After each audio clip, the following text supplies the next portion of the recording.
Hi dears, നമസ്കാരം. എല്ലാവർക്കും നമ്മുടെ ചാനലിലേക്ക് സ്വാഗതം. ഇന്ന് വളരെ നൊസ്റ്റാൾജിക് ആയിട്ടുള്ള ഒരു ഐറ്റത്തിൻ്റെ റെസിപ്പി ആയിട്ടാണ് കേട്ടോ വന്നത്.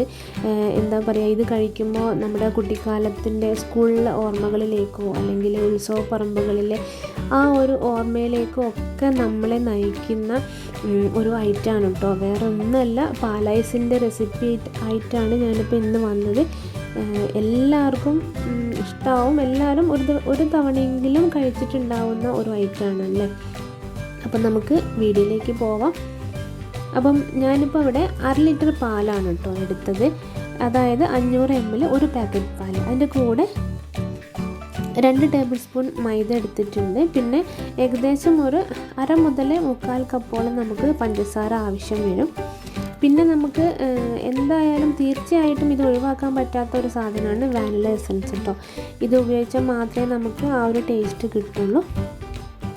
പിന്നെ ഞാൻ ഐസ് ഉണ്ടാക്കാൻ വേണ്ടിയിട്ട് ഇതുപോലെ ഒരു മോൾഡാണ് കേട്ടോ യൂസ് ചെയ്യുന്നത്. ഇനിയിപ്പോൾ ഇതില്ല എന്നുണ്ടെങ്കിൽ നമുക്ക് ഇതേപോലെ ഒരു ചെറിയ ഗ്ലാസ് എടുത്തിട്ട് നടുവിൽ ഇതേപോലെ ഒരു ഐസ് സ്റ്റേക്ക് വെച്ച് കൊടുത്താലും മതി, ഒരു കുഴപ്പം ഉണ്ടാവില്ല. ഇനി നമുക്ക് ഈ പാലിലേക്ക് നമ്മൾ എടുത്തു വെച്ചിരിക്കുന്ന പഞ്ചസാര ചേർത്ത് കൊടുക്കാം. അതിൻ്റെ കൂടെ നമ്മൾ മൈദപ്പൊടി എടുത്തിട്ടുണ്ടല്ലോ, അതും കൂടെ ചേർക്കാം കേട്ടോ. മധുരത്തിൻ്റെ അളവ് നിങ്ങളുടെ ഇഷ്ടത്തിനനുസരിച്ച് കൂട്ടിയും കുറച്ചും ഒക്കെ ചെയ്യാം. എന്നിട്ട് ഇത് നന്നായിട്ടൊന്ന് മിക്സ് ചെയ്യണം കേട്ടോ. നന്നായിട്ട് മിക്സ് ചെയ്തതിന് ശേഷം മാത്രമേ നമ്മൾ ഫ്ലെയിം ഓൺ ചെയ്യാൻ പാടുള്ളൂ. അപ്പോൾ ഞാനിതാ ഫ്ലെയിമൊക്കെ ഓൺ ചെയ്ത് നന്നായിട്ട് മിക്സാക്കി എടുക്കുന്നുണ്ട്. എന്നിട്ട് ഇത് നമുക്ക് അടുപ്പിൽ വെച്ചിട്ട് ഒന്ന് തിളപ്പിച്ചെടുക്കണം. അപ്പോൾ ഈ ഒരു കൺസിസ്റ്റൻസിയാണ് കേട്ടോ വേണ്ടത്. കുറച്ച് തിക്കായിട്ട്, എന്നാൽ ക്രീമി പരുവമല്ല, ആ ഒരു രീതിയിലാണ് നമുക്ക് വേണ്ടത്. ഈ സമയത്ത് നമുക്ക് ഇതിലേക്ക് വാനില എസൻസ് ഒഴിച്ചു കൊടുക്കാം. ഒരു 1/4 ടീസ്പൂണോളം മതിയാകും, കൂടുതലൊന്നും നമുക്ക് ആവശ്യമില്ല. എന്നിട്ട് എല്ലാം കൂടെ ഒന്ന് മിക്സ് ചെയ്ത് കൊടുക്കാം. അപ്പം നമ്മുടെ പാലൊക്കെ തിളച്ച് ഇവിടെ റെഡി ആയിട്ടുണ്ട്. ഇനി നമുക്ക് ഇതൊരു സൈഡിലേക്ക് മാറ്റി വയ്ക്കാം കേട്ടോ. തണുത്തതിന് ശേഷം മാത്രമേ നമുക്ക് മോൾഡിൽ ഒഴിച്ചു കൊടുക്കാൻ പറ്റുള്ളൂ.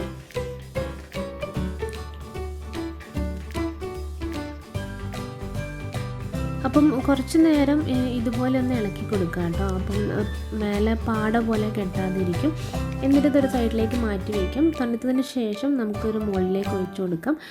അപ്പോൾ ഞാനിപ്പം ആദ്യം ഈ ഒരു ഗ്ലാസ്സിലേക്കാണ് കേട്ടോ ഒഴിക്കുന്നത്.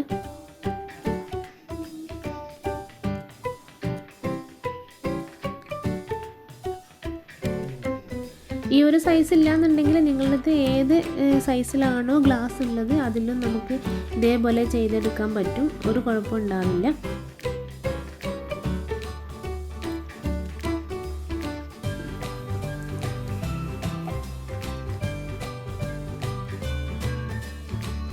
ഇനി നമുക്ക് മോൾഡിലേക്ക് ഒഴിച്ചു കൊടുക്കാം.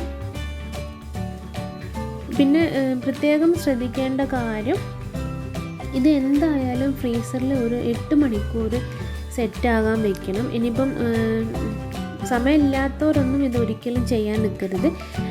ഒരു രാത്രി മുഴുവൻ വെച്ചാലും കുഴപ്പമൊന്നുമില്ല കേട്ടോ. 8 മണിക്കൂർ എന്തായാലും വെക്കണം.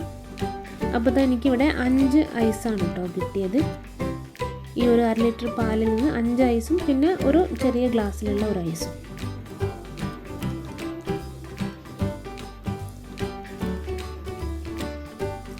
ഇത് നമുക്ക് ഫ്രീസറിലേക്ക് മാറ്റാം.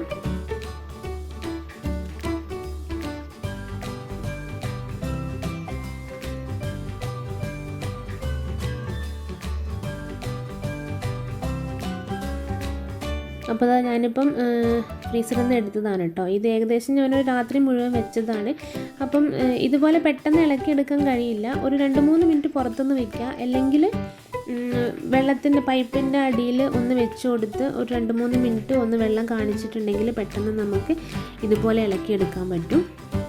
അപ്പം നമ്മുടെ ടേസ്റ്റായിട്ടുള്ള എല്ലാവരുടെയും പഴയ ഓർമ്മകളിലേക്ക് കൊണ്ടുപോകുന്ന നമ്മുടെ പാലൈസ് ഇവിടെ റെഡിയായി കേട്ടോ.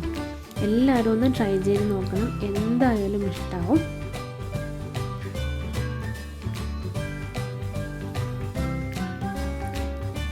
പിന്നെ വാനില എസൻസിന് പകരം നമുക്ക് ഏത് ഫ്ലേവർ വേണമെങ്കിലും ഉപയോഗിക്കാം കേട്ടോ. ഞാനിപ്പം ഈ ഒരു ഐസ് തയ്യാറാക്കിയത് എലാച്ചി പിസ്ത മിൽക്ക് ഷേക്ക് ഉണ്ടല്ലോ, ആ ഒരു സിറപ്പ് വെച്ചിട്ടാണ് കേട്ടോ. അതുപോലെ നമുക്ക് സ്ട്രോബെറി അല്ലെങ്കിൽ ബട്ടർ സ്കോച്ച്, മാംഗോ, ഓറഞ്ച് അങ്ങനെ നിങ്ങൾക്ക് ഇഷ്ടമുള്ള ഏത് ഫ്ലേവർ വേണമെങ്കിലും നമുക്ക് യൂസ് ചെയ്യാം. പക്ഷേ ഒരു കാര്യം, ഉത്സവപ്പറമ്പുകളിലെ നമ്മുടെ ആ പഴയ ഐസിൻ്റെ ആ ഒരു ടേസ്റ്റ് കിട്ടണമെങ്കിൽ വാനില എസൻസ് തന്നെ ഉപയോഗിക്കണം കേട്ടോ. അപ്പോഴേ നമുക്ക് ആ ഒരു ടേസ്റ്റ് കിട്ടുള്ളൂ.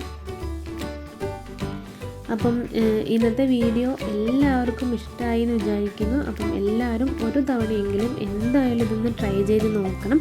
പലർക്കും അറിയുന്ന റെസിപ്പി ആയിരിക്കും, അറിയാത്തവരുണ്ടെങ്കിൽ ഒന്ന് ട്രൈ ചെയ്ത് നോക്കാം കേട്ടോ, എന്തായാലും ഇഷ്ടമാവും. അപ്പം ഞാൻ എപ്പോഴും പറയുന്ന പോലെ ഈ വീഡിയോ ഇഷ്ടമായാൽ ലൈക്ക് ചെയ്യാനും ഷെയർ ചെയ്യാനും മറക്കരുത്. പിന്നെ ആരെങ്കിലും സബ്സ്ക്രൈബ് ചെയ്യാതെ കാണുന്നുണ്ടെങ്കിൽ ഒന്ന് സബ്സ്ക്രൈബ് ചെയ്ത് സപ്പോർട്ട് ചെയ്യാം കേട്ടോ. അപ്പം അടുത്ത ഒരു നല്ല റെസിപ്പിയുമായിട്ട് ഞാൻ ഉടനെ വരാം. അതുവരെ എല്ലാവർക്കും നന്ദി, നമസ്കാരം.